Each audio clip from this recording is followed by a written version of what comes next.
భక్తివన్న ప్రేక్షకులకు శుభోదయం. 7/2/2026 స్వస్తి శ్రీ చాంద్ర విశ్వావసునామ సంవత్సరం, ఉత్తరాయణం, శశర ఋతువు, మాఘమాసం, కృష్ణపక్ష షష్ఠి, శనివారం.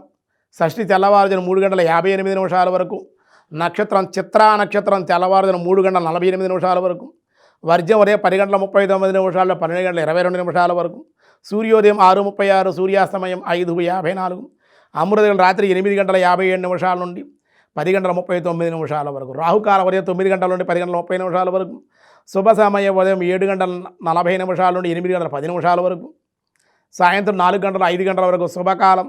సోలయోగం రాత్రి 1:15, గరంజి మధ్యాహ్నం 3:22, వని తెల్లవారుజామున 3:58. దినారంభ చక్రంలో ఈరోజు మేషరాశి వారికి అనుకోని అతిథుల యొక్క రాక ఆనందాన్ని ఇస్తుంది. పెండింగ్ పనులు ఏమన్నా ఉంటే పూర్తయ్యే అవకాశం. వృషభ రాశి వారి అనుకూల ధనలాభం. శారీరక అనారోగ్యం కొంచెం ఇబ్బంది పెట్టే అవకాశం ఉంది. మిథున రాశి వారి అలసట, పనిలో ఒత్తిడి, కార్యభారం కూడా ఎక్కువగా మిథున రాశి వారికి ఉండే అవకాశం ఉంది.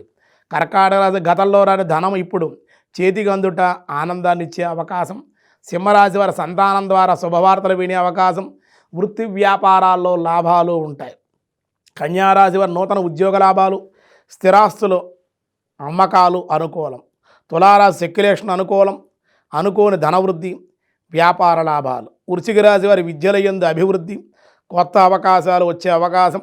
ధనస్సు రాశి వారి విందు వినోదాల్లోనూ ప్రయాణాలు చేసే అవకాశం. ప్రయాణాల్లో సౌఖ్యము, ధనలాభం ఉండే అవకాశం ఉంది. మకర రాశి వారి అనుకోని కార్యజయం వల్ల కుటుంబ ఆనందం, శుభకార్య నిర్వహణ.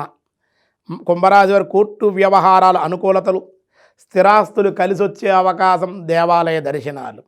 మీనరాశి వారి బంధు వ్యతిరేకతలు, అనుకోని ఖర్చులు కొంచెం మిమ్మల్ని ఇబ్బంది పెట్టే అవకాశం ఉంది.